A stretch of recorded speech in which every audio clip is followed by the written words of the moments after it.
Orthographe et grammaire sont souvent mélangées, parce qu'elles servent toutes les deux à écrire correctement. Pourtant, elles ne regardent pas exactement la même chose. L'orthographe s'intéresse surtout à la façon d'écrire les mots. La grammaire, elle, s'intéresse à l'organisation de la phrase et aux relations entre les mots. Dans cette leçon, tu vas apprendre à distinguer une erreur d'orthographe d'une erreur de grammaire. Tu sauras aussi expliquer pourquoi une correction est nécessaire. Enfin, tu t'entraîneras à reconnaître le type de problème dans une phrase, ce qui aide beaucoup pour corriger ses dictées et ses rédactions.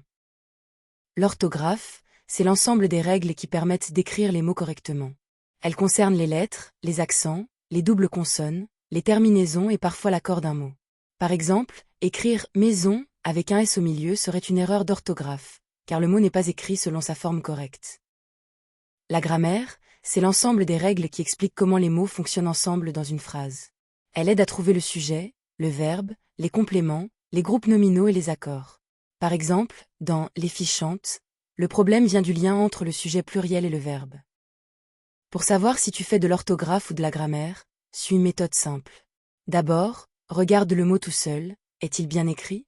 Ensuite, regarde sa place dans la phrase et son lien avec les autres mots. Enfin, demande-toi si la correction dépend d'une règle d'accord ou de construction. Premier exemple, j'ai mangé une pomme. Ici, on regarde le mot « pomme ». Il manque les lettres nécessaires pour écrire le nom correctement. On écrit « pomme » avec 2 M et un E final. La phrase est bien construite, mais un mot est mal écrit. C'est donc surtout une erreur d'orthographe. Deuxième exemple, les enfants jouent dans la cour. Le mot « joue » existe et il est correctement écrit en lui-même.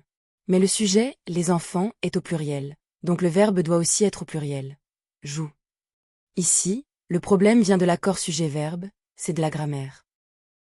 Troisième exemple, une belle fleur rouge. Si on écrit « un belle fleur rouge », il y a un problème de grammaire, car le déterminant ne convient pas au nom féminin, fleur. Mais si on écrit « fleur » au lieu de « fleur », le mot lui-même est mal orthographié. On voit donc que les deux notions peuvent se croiser.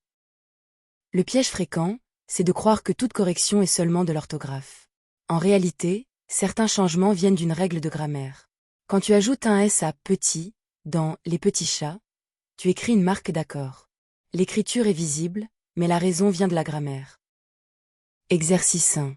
Lis la phrase « Le chat noir dorme sur le canapé ». Tu dois d'abord corriger la phrase, puis dire si l'erreur vient plutôt de l'orthographe ou de la grammaire. Observe bien le sujet et le verbe. Mets la vidéo en pause et essaie.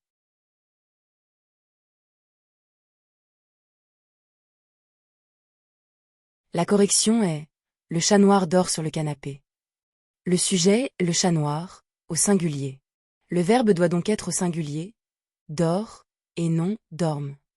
Ce n'est pas le mot isolé qui pose problème, mais l'accord entre le sujet et le verbe, c'est de la grammaire. Exercice 2.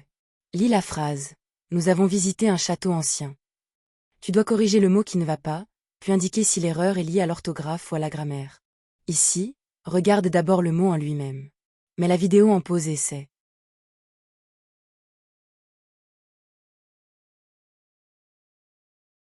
La correction est « Nous avons visité un château ancien ». Le mot « château » s'écrit avec les lettres E, A, U à la fin, et un accent circonflexe sur le A. La phrase est bien construite. Sujet, verbe et complément fonctionnent. Le problème concerne l'écriture du mot, c'est une erreur d'orthographe. Exercice 3. Lis la phrase « Les grandes maisons blanches sont belles ». Tu dois corriger la phrase, puis expliquer le type d'erreur. Attention, le mot « grande » existe, donc il faut réfléchir à son lien avec le nom qui l'accompagne. Mets la vidéo en pause et essaie.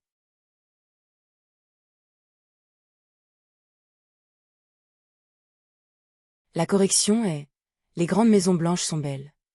Le nom « maison » est féminin pluriel. L'adjectif « grande » doit donc s'accorder avec lui, féminin pluriel, avec un S final. On écrit bien une terminaison, mais la raison de la correction est l'accord dans le groupe nominal. C'est de la grammaire. À retenir, l'orthographe vérifie surtout la bonne écriture des mots.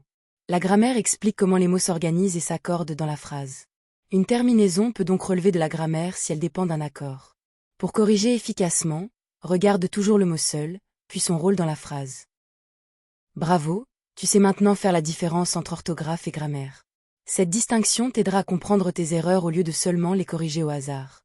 Pour t'entraîner, télécharge la fiche d'exercice gratuite sur blog-orthographique.fr.